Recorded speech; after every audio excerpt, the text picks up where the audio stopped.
hermanos, vamos con la sexta y con la séptima palabra pronunciadas, o la sexta y séptima expresión pronunciada por nuestro Señor Jesucristo desde ese púlpito que yo comentaba hace un momento, que fue la cruz del Calvario. Nos dice entonces en el Evangelio de Juan, capítulo 19, versículo 30, que leímos hace un momento: cuando Jesús hubo tomado el vinagre, dijo: consumado es, y habiendo inclinado la cabeza, entregó el Espíritu. Fíjense que hay varias partes de estas 7 palabras que solamente las registra Juan, y ya lo mencionamos hace un momento. Creo que esto tiene una explicación muy lógica. ¿A dónde estaba Juan mientras el Señor Jesucristo estaba en la cruz? ¿A dónde estaba? A un lado, ¿verdad? O por lo menos muy cerca de la cruz. De los 12 discípulos es el único que tenemos registro que estuvo ahí con el Maestro hasta el final. Entonces probablemente Juan pudo registrar algunas cosas que tal vez Mateo, Marcos, Lucas desde luego no estaba ahí, pero él pudo registrar algunas expresiones, algunas palabras que los otros evangelistas no mencionan, y esta es una de ellas: consumado es. A mí me gusta mucho la expresión en griego. Yo les he dicho otras veces, yo no sé griego, me encantaría saber griego, pero tiene mucha riqueza cuando uno, al estar preparando algún mensaje, podemos ir al diccionario, podemos ir al lexicon y comenzar a ver algunas expresiones en especial, porque nos aporta muchísimo para poder compartir el mensaje. Y miren, esto que para nosotros son 2 palabras, consumado es, en griego es una sola palabra, tetelestai. Ustedes ya me la han escuchado porque la repito mucho. Tetelestai es una expresión. Ahora que preparaba yo este mensaje, veía todo un análisis bastante largo, por supuesto no lo voy a traer aquí con ustedes, del griego y de las raíces que tiene esta palabra tetelestai, pero para hacerlo de una manera resumida, solamente permítanme decirles que esta palabra habla de cumplimiento, habla de un fin, de algo perfecto, de un todo acabado, de algo ya consumado. Tetelestai es algo que a lo mejor pudiéramos decir cuando terminamos de hacer un trabajo, damos 2 pasitos hacia atrás, vemos el trabajo que hemos hecho y decimos: lo terminé, y lo terminé bien, me quedó bien, no pudo haber quedado mejor. Aquellos que hacen trabajos artesanales, aquellos que son artistas, que tienen ese tipo de habilidades, bueno, creo que disfrutan mucho cuando terminan una pintura, por ejemplo, y la ven y la contemplan y dicen: me pulí, me quedó bien. Les he comentado en alguna ocasión que tengo un hermano que es pintor y es escultor, y bueno, él trabaja constantemente en esto, en la escultura, y él dice que es más escultor que pintor, o al menos le gusta más la escultura que la pintura, y la verdad que no es por hacerle promoción, pero hace trabajos muy hermosos, y creo que él experimenta esa emoción, esa sensación cuando algo está bien terminado. Bien, lo que quiero es que tratemos de captar el contexto, el significado de tetelestai. Tetelestai, que se pudiera traducir de otras maneras, aunque la mayor parte de las versiones usan esta: consumado es, puede también traducirse como está terminado, como se acabó, en el sentido de todo lo que tenía que hacer, todo lo que tenía pendiente ha sido hecho, no quedó absolutamente nada pendiente. Hermanos, la vida del Señor Jesucristo, pero particularmente el ministerio de 3 años y medio más o menos del Señor Jesucristo, es algo que Dios había planeado desde la eternidad. Cada detalle, cada aspecto de la vida del Señor Jesucristo, y no solamente de la vida del Señor Jesucristo, cada aspecto de la historia de la redención había sido perfectamente diseñado por Dios desde la eternidad. Es como cuando, yo no sé si a ustedes les gusta armar rompecabezas, a mí no, porque nunca puedo terminarlo, da mucho trabajo de repente encontrar las piezas, pero aquí tenemos un jovencito que sí le gusta, pero bueno, es esto del plan de redención de parte de Dios. Pudiéramos imaginarnos de una manera sencilla como un rompecabezas, pero un rompecabezas divino que fue colocando cada una de las piezas en su momento, en el tiempo perfecto, de la manera perfecta, desde que Adán y Eva cayeron en el huerto del Edén hasta el día de hoy. La historia de la redención sigue, no ha terminado, ¿verdad? No ha terminado. ¿Cuándo va a terminar esta historia de la redención? ¿Cuándo termina? Cuando el Señor Jesucristo regrese, ¿verdad? Cuando Él venga y restablezca todas las cosas completamente. Cuando Él venga y su reino que ya está aquí, su reino que ya fue inaugurado, que ya comenzó, sea totalmente concluido. Entonces podemos decir que comienza la eternidad, comienza la historia de la eternidad. Pero esa parte fundamental de la historia de la redención que nosotros podemos comenzar a ver desde Génesis 3:15, con lo que a alguno le ha llamado el protoevangelio o el primer evangelio, cuando el Señor, cuando Dios le dice, hablando con la serpiente, le dice que un día la simiente de la mujer va a pisar su cabeza y la va a herir de muerte. Le dice, tú le herirás en el calcañar, pero ella, la simiente de la mujer, te va a herir en la cabeza.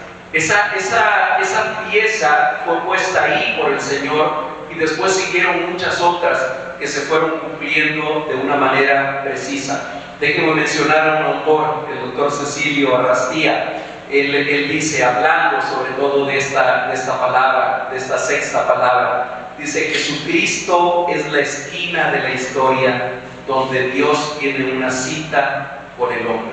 Me gustó mucho la expresión. Jesucristo es la esquina de la historia donde Dios tiene una cita con el hombre. El Señor Jesucristo, amados hermanos, dividió la historia de la humanidad. Todos hablamos, incluso los ateos, incluso los que no creen en Dios, incluso los que blasfeman en contra de Dios.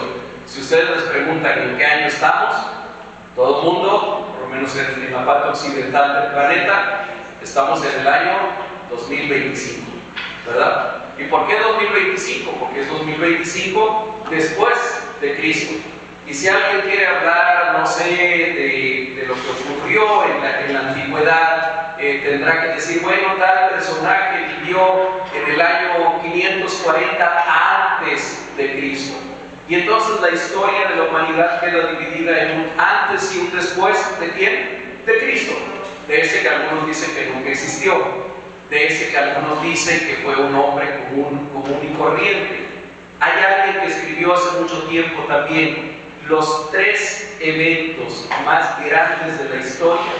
Los tres eventos más grandes de la historia son el nacimiento de Cristo, la muerte de Cristo y la resurrección de Cristo. Son los tres eventos más grandes en toda la historia de la humanidad. Así que, hermanos, esta sexta palabra es una revelación divina de que aún el Calvario, aún la cruz, formaba parte del plan perfecto para la humanidad, que ya había nacido en la mente infinita y eterna del Dios creador. Todo lo planificado por Dios se cumplió al pie de la letra. Y permítanme tomar prestado un esquema de un autor, que es el doctor Kipin Silva, americano, vive todavía. Y voy a tomar prestado el esquema que él usa para esta sexta palabra, porque él dice que este tetelestai, este consumado es, fue el cumplimiento en tres aspectos diferentes. O él habla de tres tipos diferentes de cumplimiento de esta palabra. Primero, el cumplimiento tipológico. Y como no quiero sonar así técnico o a lo mejor mencionar cosas que no se entiendan bien, recordemos, porque ya hemos mencionado también en alguna ocasión, que un tipo, bíblicamente hablando, es un modelo que podemos encontrar en el Antiguo Testamento de algo o alguien que se va a cumplir en el Nuevo Testamento. Y ahí le llamaríamos antitipo al cumplimiento en el Nuevo Testamento. Entonces, existen en la Escritura, miren, déjenme explicarlo de esta manera, lo que es un tipo, lo que sería el antitipo, es decir, el modelo y el cumplimiento. Yo no sé si al poner mi mano aquí, no, bueno, se refleja un poquito ahí mi sombra, yo no sé si ustedes la ven, ¿sí? Bueno, la sombra, que aquí se ve muy borrosa, como si tuviéramos una luz más fuerte, se vería más claramente, ¿sí? Podría ser el tipo, gracias, ahí se ve un poquito más, el tipo del antitipo que sería mi mano, ¿verdad? La sombra, por más que tenga la forma de mi mano, no es mi mano, ¿sí? Es solamente un modelo, una representación, una sombra de lo que es real. Bueno, permítanme explicarlo un poco más. ¿Qué fue pasando en la historia de la redención? Todavía no la aprendas, por favor. ¿Qué fue pasando en la historia de la redención? En la medida en que los tiempos iban cumpliendo y en la medida en que nos íbamos acercando más al cumplimiento de las promesas y de las profecías de Dios, hagan de cuenta que si yo pongo mi mano por acá, se ve la sombra mucho más borrosa, y en la medida que yo la voy acercando, se va viendo de una manera más clara. Nunca llega a ser la mano, ¿verdad? Siempre sigue siendo una sombra, hasta que la mano ocupe el lugar totalmente de la sombra. Bien, gracias. Bien, entonces hay una serie muy larga, hermanos, que a mí no me daría tiempo de abarcar ahorita, de tipos en el Antiguo Testamento del Señor Jesucristo. Yo mencioné hace un momento Génesis capítulo 3, versículo 15. Ese es un evento, es una expresión que termina siendo un tipo o termina siendo un anuncio de lo que va a ser el Señor Jesucristo. Luego, esas túnicas de piel que Dios hizo para Adán y Eva, para cubrir la desnudez de Adán y de Eva, estaban hablando ya de alguna manera, representando de alguna manera al Señor Jesucristo, quien vendría a cubrir nuestro pecado y a cubrir nuestra maldad. ¿Qué niño no ha leído, por ejemplo, sobre el arca de Noé? Niños, ¿ustedes han leído sobre el arca de Noé? Bueno, aquí esta chiquita ya no, porque ella ya ahorita está en otro lugar. Pero bueno, todos hemos escuchado del arca de Noé, y finalmente el arca es también un tipo también del Señor Jesucristo, de la obra del Señor Jesucristo. Isaac, el hijo de Abraham, aquel hijo que iba a ser sacrificado, que estuvo a punto de ser sacrificado por su padre, y que en un sentido simbólico fue levantado de los muertos, porque ya estaba por ser sacrificado, y cuando el Señor le dijo a Abraham que se detuviera. Todos esos son tipos de Cristo. Ahora, tetelestai, consumado es el cumplimiento tipológico de todos esos tipos de Cristo en el Antiguo Testamento. Ya no había necesidad de más tipos. Bueno, y no mencioné el tabernáculo de reunión, y no mencioné la vestimenta del sumo sacerdote, pero todo eso tiene un simbolismo tipológico de lo que el Señor Jesucristo vendría a hacer y a hacer ambas cosas. Consumado es. le da cumplimiento a todos esos tipos. Todo aquello que había sido anunciado ahora estaba ahí en la cruz del Calvario cuando el Señor Jesucristo menciona: consumado es. El segundo aspecto en que podemos ver este cumplimiento, de acuerdo con el doctor Keating Silva, es el cumplimiento profético. Todos hemos escuchado de que en el Señor Jesucristo se cumplieron una serie de profecías. A veces no tenemos la percepción de que tantas se cumplieron en Él. Algunos autores hablan de que en toda la vida del Señor Jesucristo se cumplieron alrededor de 70 profecías del Antiguo Testamento. Leía yo hace muchos años a Josh McDowell, hace muchos años que trabajaba yo con jóvenes, y es un autor al que recurrimos mucho cuando trabajamos con jóvenes. Él tiene un libro excelente, y yo no sé, yo no tiene varios libros, pero hay uno que se llama Evidencia que exige un veredicto. No sé si mis hermanos lo conocen, ¿verdad? Evidencia que exige un veredicto. Se lo recomiendo, ojalá que lo puedan leer. Y ahí McDowell habla de todas las evidencias que hay de que el Señor Jesucristo fue quien dijo que era. Y entonces, bueno, él toma esto, el cumplimiento de las profecías, y dice: miren, haciendo un análisis matemático, estadístico, los matemáticos usan mucho las probabilidades, ¿verdad? Bueno, los médicos también usamos la estadística de repente para hablar de probabilidades de que alguien se enferme de algo o se muera de algo. Son probabilidades nada más. Y McDowell decía: ¿qué probabilidades hay de que 70 profecías del Antiguo Testamento se hubieran cumplido en una persona por el azar, por el mero azar? Es decir, fue casualidad, no fue nada divino, eso fue pura casualidad. ¿Qué probabilidades hay de que eso hubiera ocurrido? Él decía: bueno, para calcular, es un número seguido de muchos ceros, pero él decía, para calcular nada más y tener una idea, háganle cuenta ustedes que toman una moneda, bueno, él es de Estados Unidos y él decía una moneda de dólar, y una de esas, una moneda la marcan, y con el resto de las monedas cubren todo el estado de Texas. Nosotros estamos familiarizados con la geografía de allá del norte, pero vamos a poner todo el estado de Chihuahua. Chihuahua es más chico que Texas, pero bueno, imagínense que cubrimos con monedas todo el estado de Chihuahua, y después alguien te dice, ve, y las revuelve, ¿verdad? Todas ellas, y alguien te dice, ve y agarra una moneda. Tienes solamente una oportunidad para sacar una moneda que está marcada. Decía, bueno, ¿qué probabilidades hay de que tú saques la moneda que está marcada? Híjole, infinitamente baja, o bueno, inmensamente baja, para no usar la palabra infinito, inmensamente baja. Él decía, esas serían las probabilidades de que 70 profecías se hubieran cumplido en la vida del Señor Jesucristo al azar. Por lo tanto, es más, se necesita más fe para creer eso que para creer lo que es la verdad, que todo esto estaba anunciado y estaba planeado por Dios. Pero algo más asombroso todavía es que de esas 70 profecías, 33 de ellas se cumplieron el día que el Señor Jesucristo fue crucificado. 33 de ellas se cumplieron en ese día.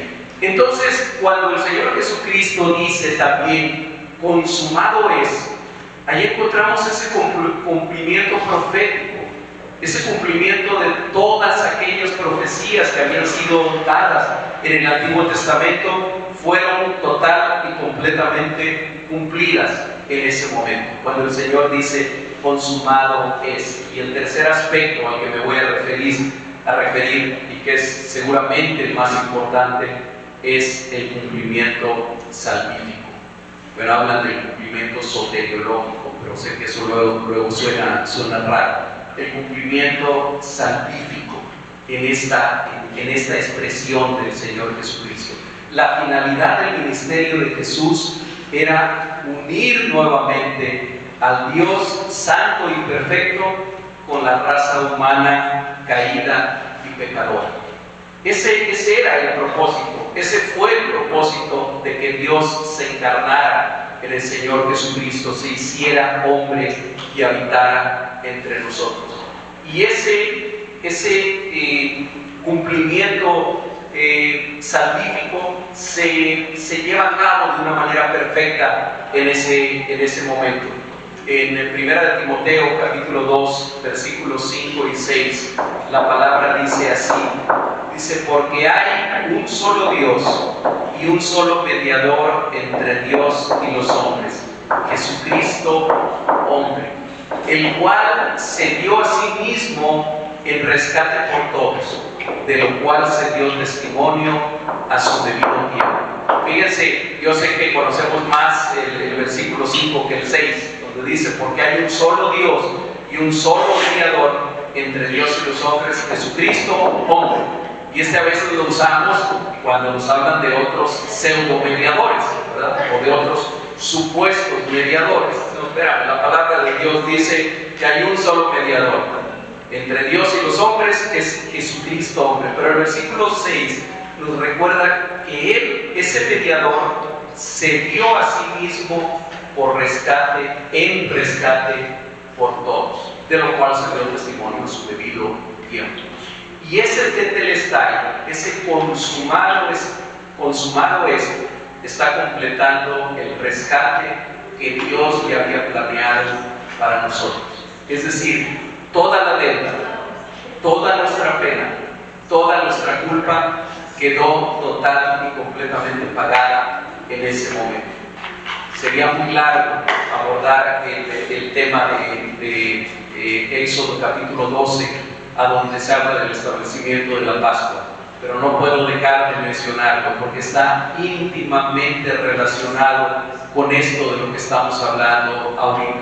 A ver, yo sé que todos ustedes aquí han leído esta historia en Éxodo capítulo 12, cuando el pueblo de Israel estaba siendo sacado de la esclavitud de Egipto, cuando ya habían pasado esas 10 plagas o 9 plagas habían pasado, una de las cuales mencionamos hace un momento, y cuando va a ocurrir la muerte de los primogénitos. Dios, a través de Moisés, le da al pueblo una instrucción muy precisa y le dice: cada familia del pueblo de Israel tiene que sacrificar un cordero y lo tienen que preparar así y así, de tal manera, y lo tienen que acompañar de estas otras cosas, y van a cenar. Pero van a hacer algo bien importante: van a tomar de la sangre de ese cordero y la van a poner en el marco de la puerta, en el dintel de la puerta. Porque fíjate, Moisés, que lo que va a pasar es que esta noche va a venir el ángel de Jehová. Esta noche voy a pasar, dice el Señor literalmente, y voy a herir a todo primogénito en Egipto, tanto de los animales como de las personas, incluyendo el primogénito del faraón. Y el único lugar donde no va a ser herido nadie, donde no va a ser herido ningún primogénito, es donde vea la sangre del cordero puesta en el dintel. Hermanos, ¿qué anunciaba aquello? ¿Hacia dónde estaba apuntando? ¿Es que era importante para Dios la sangre de los corderos? ¿Es que era importante para Dios que se sacrificara estos animalitos y que además año tras año se tuviera que estar repitiendo en el día de la expiación? No, eso estaba apuntando hacia el Señor Jesucristo. Estaba apuntando hasta ese momento que estamos recordando ahora, cuando aquella Pascua que fue anunciada, aquel día se estaba cumpliendo completamente. Cuando el Señor Jesucristo dice tetelestai, cuando dice consumado es, está llevándose a cabo también el cumplimiento de esa anunciación salvífica que el Señor había hecho allá en Éxodo. Así que, para ir concluyendo con esta parte, nos falta todavía la séptima palabra. Consumado es, no son palabras de un Cristo derrotado, sino de uno que venció. Consumado es, hermanos, no son las palabras de alguien que muere involuntariamente, sino de uno que está dispuesto a morir voluntariamente. Consumado es un grito de victoria, es una nota de triunfo, es una meta alcanzada, es un fin realizado. Y el Señor Jesucristo mencionó esto desde el más alto punto que ha existido, que fue la cruz del Calvario. Vamos a ir ahora a Lucas capítulo 23. Solamente vamos a leer el versículo 46, que ya lo leímos hace un momento, a donde dice así: entonces Jesús, clamando a gran voz, dijo: Padre, en tus manos encomiendo tu espíritu. Y habiendo dicho esto, expiró. Esta es la séptima y última palabra de las 7 que el Señor Jesucristo pronunció. Padre, en tus manos encomiendo mi espíritu. Si ustedes han sido observadores en este día, si se han fijado, seguramente van a recordar que el pastor Miguel Ángel Rodríguez comenzó hablando de la primera de estas 7 palabras. ¿Alguien se acuerda cuál fue? La primera palabra de la que... Perdónanos. Sí, pero antes de perdónanos, ¿qué dice? Padre, perdónanos, porque no saben lo que hacen. Y esta última palabra que dice el Señor Jesucristo, dice: Padre, en tus manos encomiendo mi espíritu. Todo este mensaje hermosísimo y profundo que son estas 7 palabras están encerrados en un paréntesis, dice por ahí algún autor paterno-filial, o un paréntesis de la relación padre-hijo. En su primera oración, porque fue una oración la que hizo el Señor Jesucristo cuando dice: Padre, perdónalos porque no saben lo que hacen, se dirige de esa manera a Dios como Padre. Vimos que en la cuarta de las palabras, el Señor Jesucristo le habla a Eloi, habla en su idioma natal, en arameo, y es Eloi, Eloi, lama sabactani, Padre, perdón, Dios mío, ¿por qué me has abandonado? Pero en la primera palabra y en la última palabra se refiere a Dios como Padre. En esa relación íntima, en esa relación cercana, en esa relación eterna que siempre ha habido entre el Padre y el Hijo. Lucas, que es el autor de este evangelio, el médico amado que dice Pablo, fíjense que él es el único de los 4 evangelistas que registra de esta manera esta séptima palabra de Jesucristo desde la cruz, a la cual le pudiéramos llamar la palabra de expiación. En esta séptima palabra se nos presenta también un cumplimiento profético a la cita del Salmo 31:5. Si ustedes buscan en sus Biblias Salmos 31:5, se van a encontrar que ahí dice: en tu mano encomiendo mi espíritu. ¿Quieren buscar en sus Biblias, por favor? Porque quiero resaltar algo de esto y necesito que lo vean en su Biblia. Salmos capítulo 31, versículo 5.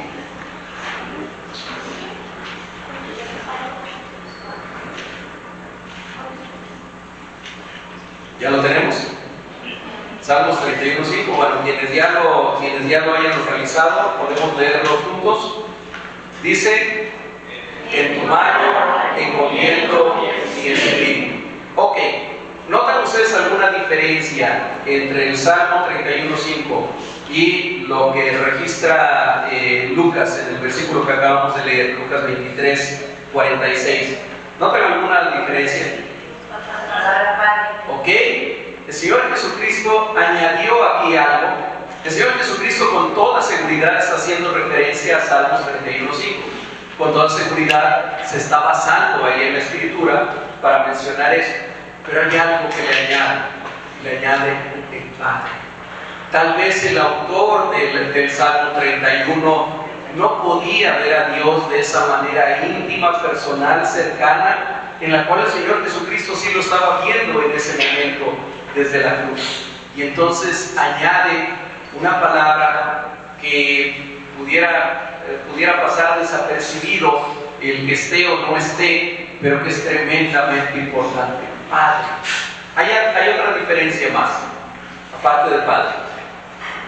Por eso que estamos tomando como ese juego de Encuentren las diferencias. Ok. En Salmo 31:5 dice en tu mano, en singular. Y en Lucas 23:46 dice, en tus manos encomiendo mi espíritu.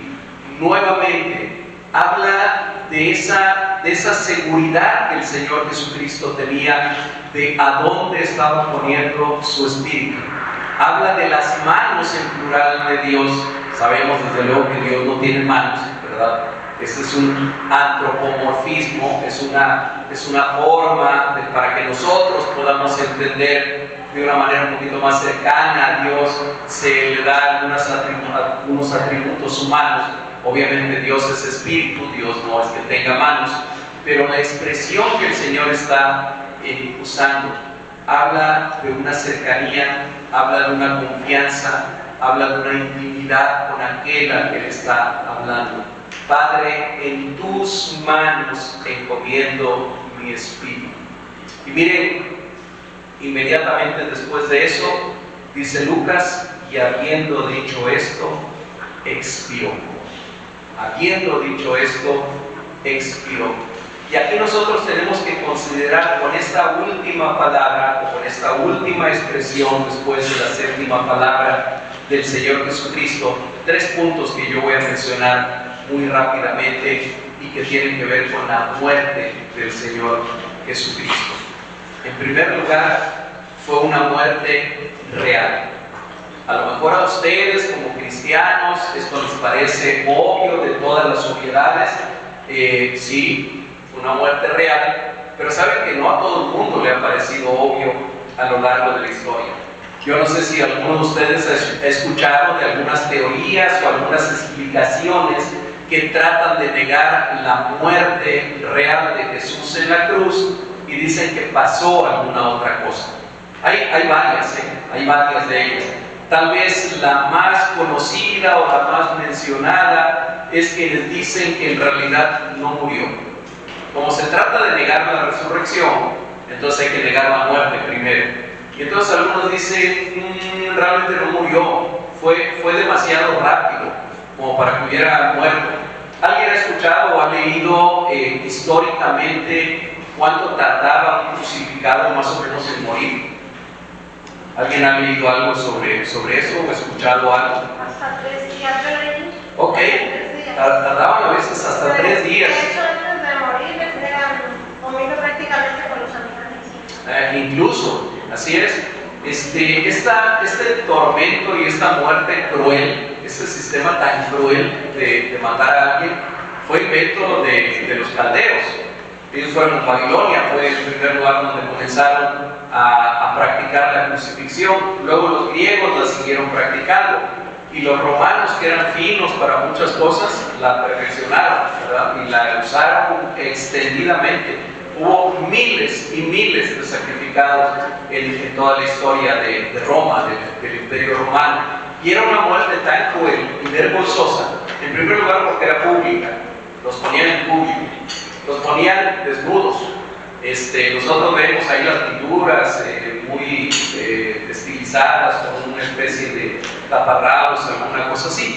La verdad es que no tenían nada, estaban desnudos. Se trataba de exhibirlos, de humillarlos lo más posible. Y lo tercero es que era una muerte lenta, tardaban mucho en morir. Sin embargo, el Señor Jesucristo, ¿cuánto tiempo estuvo en la cruz? ¿Cuántas horas? 6 horas. 6 horas, de las 9 de la mañana a las 3 de la tarde. 6 horas estuvo en la cruz y en 6 horas ya había muerto. Es más, cuando los fariseos empezaron a apurar a Pilato, porque no querían que comenzara el día de la fiesta del Pesaj, de la Pascua, y que se veía mal, ¿no? Que estuvieran ahí tres cuerpos colgados. Entonces apresuraron a Pilato, le dijeron que ya les quebraran las piernas, porque una de las formas de acelerar la muerte de los crucificados era quebrarles las piernas, porque de esa manera ya no tenían forma de sostenerse, se iban hacia adelante con los brazos que estaban sostenidos y ya no había forma de respirar y morían por asfixia.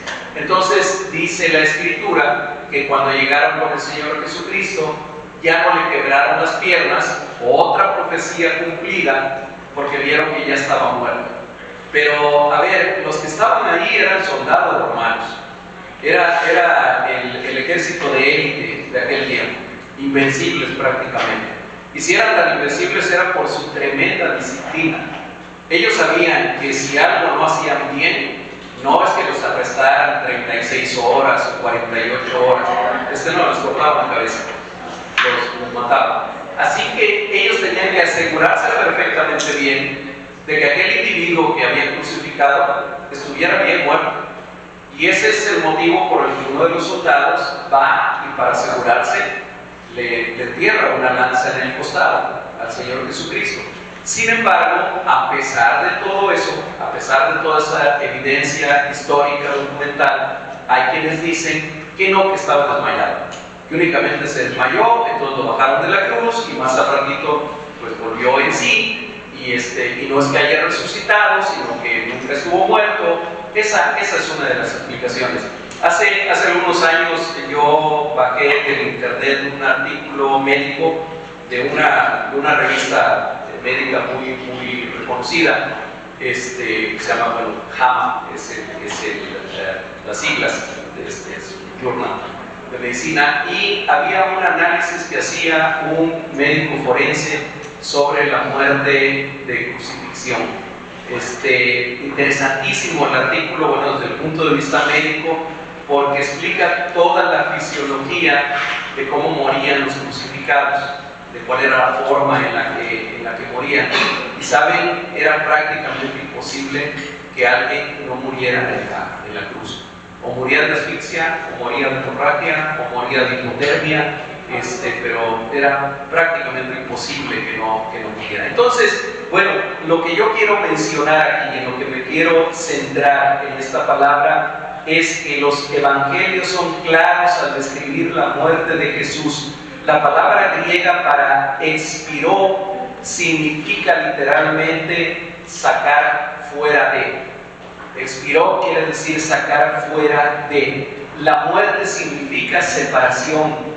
Cuando leemos que el Señor entregó el Espíritu o que el Señor expiró, se indica que su alma, su espíritu humano y su espíritu eterno, porque Él es Dios, se separaron de su cuerpo.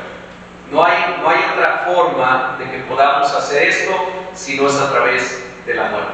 Entonces, número uno, su muerte fue real. Número dos, y ya voy concluyendo, se trató de una muerte voluntaria. Al Señor Jesucristo no lo mataron porque los judíos eran muy malos y los romanos eran muy sanguinarios. El Señor Jesucristo murió voluntariamente, fue a la cruz voluntariamente.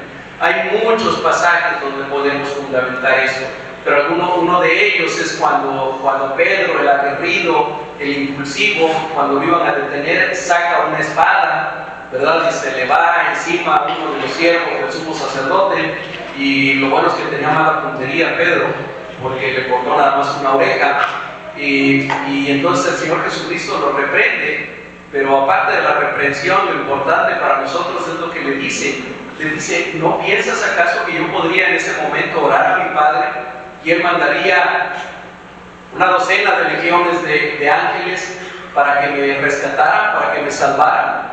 Yo diría, el Señor Jesucristo pudo haber movido solamente el dedo meñique de su mano izquierda y con eso se hubiera liberado de todos aquellos hombres. Si solamente cuando les responde, cuando ellos preguntan quién es Jesús de Nazaret, y Él dice, yo soy, ¿se acuerdan qué pasa con todos aquellos hombres? Se van para atrás, ¿verdad? Y caen al piso. Entonces, el Señor Jesucristo pudo no haber ido a la cruz si Él no hubiera querido, pero por supuesto que sí, por supuesto. Es más, en Getsemaní, cuando ora al Padre, Él le dice, Padre, si es posible, que pase de mí esta copa, pero que no se haga conforme a mi voluntad, sino a la tuya. La muerte del Señor Jesucristo fue una muerte real, pero también la muerte del Señor Jesucristo fue una muerte voluntaria. Él fue a la cruz para pagar tus pecados y para pagar por los míos. Y en tercer lugar, fue una muerte ejemplar. Yo sé que ninguno de nosotros estamos planeando nuestra muerte, ¿verdad? Si Dios nos libre de estar planeando algo así. No sabemos en qué momento vamos a morir. Alguien en el transcurso de la mañana mencionaba también esa realidad. La vida es tremendamente corta. La muerte es la mayor parte de las veces inesperada. Uno puede estar vivo ahorita y dentro de 5 minutos ya no estarlo, pero creo que el Señor Jesucristo nos enseñó mucho de cómo morir con dignidad, de cómo morir con valor, de cómo morir con la tranquilidad y con la certeza de que había cumplido con lo que tenía que cumplir. Y en ese sentido podemos encontrar también en el Señor Jesucristo una muerte ejemplar, cuando Él expiró, cuando Él entregó el Espíritu. Y ya para terminar, hermanos, déjenme decirles, Jesús hizo todo lo que el Padre le dijo que hiciera. Él fue obediente en todos los aspectos y en todos los sentidos, pero además Jesús hizo todo lo necesario para que tus pecados fueran borrados, para que tus pecados fueran perdonados, para que tus pecados y mis pecados fueran quitados. En el libro de Isaías, Dios hablando con el pueblo de Israel les dice: he aquí, vengan y estemos a cuentas. Si sus pecados fueren rojos como la grana, yo los haré blancos como la nieve. Si fueren rojos como el carmesí, yo los haré como la blanca lana, dice el Señor. Amados hermanos, eso ya ocurrió. Eso el Señor Jesucristo ya lo cumplió al morir en la cruz del Calvario. No hay absolutamente nada, y por favor entendamos esto, no hay nada que le podamos agregar a la obra del Señor Jesucristo en la cruz del Calvario. No hay ningún sacrificio que valga, no hay ninguna representación que valga, no hay ningún sufrimiento nuestro que valga para añadirle algo a lo que el Señor Jesucristo ya hizo en la cruz del Calvario. Tu culpa ha sido quitada. El veredicto que había en contra de ti ha sido eliminado, ha sido justificado por medio de esa muerte en la cruz del Calvario.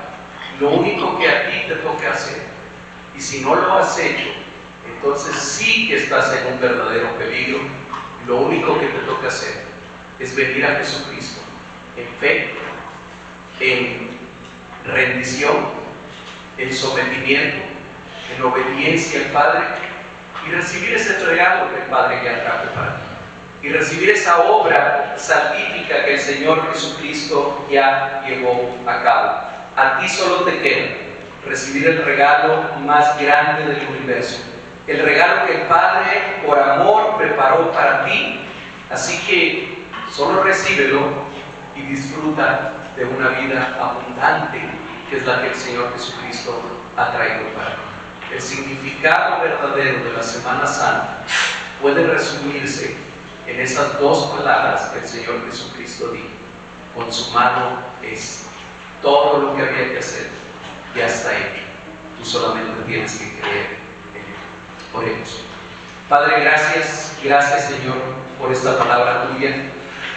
Gracias por esta obra tuya, Señor Jesucristo, que nosotros no podemos entender todavía completamente. Gracias, Señor, porque cada palabra que tú pronunciaste, no solamente en la cruz, sino cada palabra que pronunciaste a lo largo de tu vida, tenían un destinatario.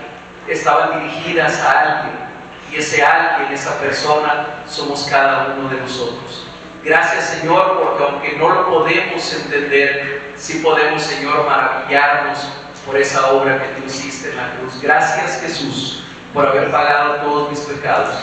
Gracias, Jesús, por haber quitado toda mi culpa. Gracias por haber quitado toda mi vergüenza. Gracias por ser mi Salvador, por ser mi Rey, por ser mi Dios. Y gracias porque todo eso lo has hecho únicamente por amor, no por méritos que nosotros tengamos, no por algo que nosotros hayamos hecho para merecerlo, únicamente por tu gracia soberana. Te amamos, te glorificamos, te adoramos por todo eso, Señor. En tu nombre precioso oramos. Amén. Dios te bendiga.